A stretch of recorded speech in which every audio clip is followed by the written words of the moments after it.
Mendel को अपने hybridisation experiment में सक्सेस क्यों मिली और क्यों अर्लियर वर्कर्स को, जो अर्लियर साइंटिस्ट थे जिन्होंने प्लांट हाइब्रिडाइजेशन पर वर्क किया था, उनको सक्सेस नहीं मिली, वो किसी अपने खास रिजल्ट्स पर वो नहीं पहुंच पाए थे। देखिए, मेंडल का जो टाइम है वो 1822 से 1884 तक था और मेंडल के जो अर्लियर वर्कर्स हैं उनमें प्रमुख हैं जे कार्ल र्यूटर, ये 1733 से 1806 तक ये रहे और इन्होंने मेन वर्क अपना 1760 में किया। और ये नाइट हैं जो इंग्लैंड के रहने वाले थे, इन्होंने अपना हाइब्रिडाइजेशन एक्सपेरिमेंट 1823 में किया, गॉस 1824 में। तो ये लोग अर्लियर वर्कर्स हैं, अर्लियर साइंटिस्ट हैं जिन लोगों ने प्लांट हाइब्रिडाइजेशन पर वर्क किया। लेकिन इनके साथ ये समस्या थी कि इन लोगों के पास साइंटिफिक वे नहीं था, वो विज़न नहीं था जिससे वो अपने रिजल्ट्स को पाते।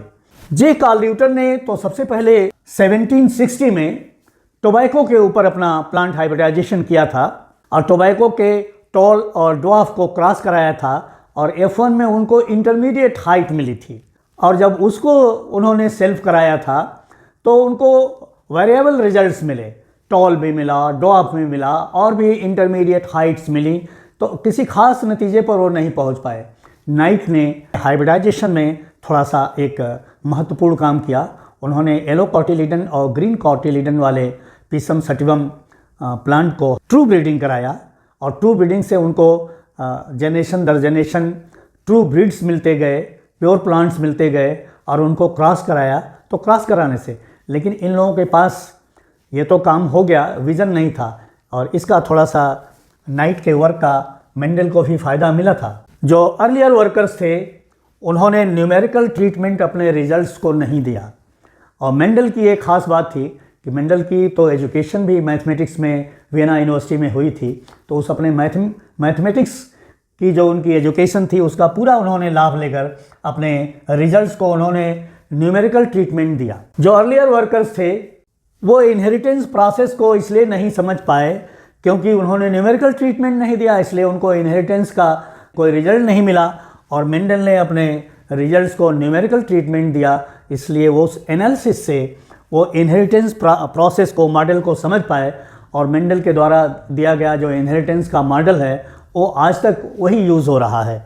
अर्लियर वर्कर्स जो थे उनका मेन पर्पस था एग्रीकल्चर में और हॉर्टिकल्चर में इम्प्रूव्ड वैरायटीज़ खोजी जाए और उनकी क्वालिटी देखी जाए। लेकिन वहीं मेंडल जो हैं इसके ठीक उल्टे थे, वो उन्होंने अपने रिजल्ट्स में न्यूमेरिकल डाटा खोजना शुरू किया और उससे उनको इनहेरिटेंस का मैकेनिज्म समझ में आने लगा था।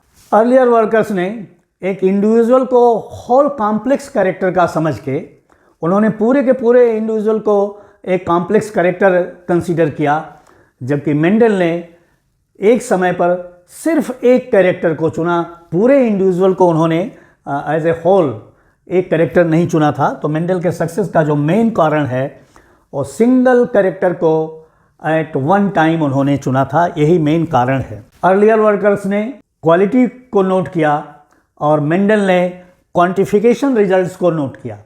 तो क्वांटिफिकेशन मतलब नंबर्स को उन्होंने तरजीह दिया, उन्होंने वरीयता दिया और नंबर्स के द्वारा अपने इनहेरिटेंस प्रोसेस को उन्होंने डिस्कवर किया।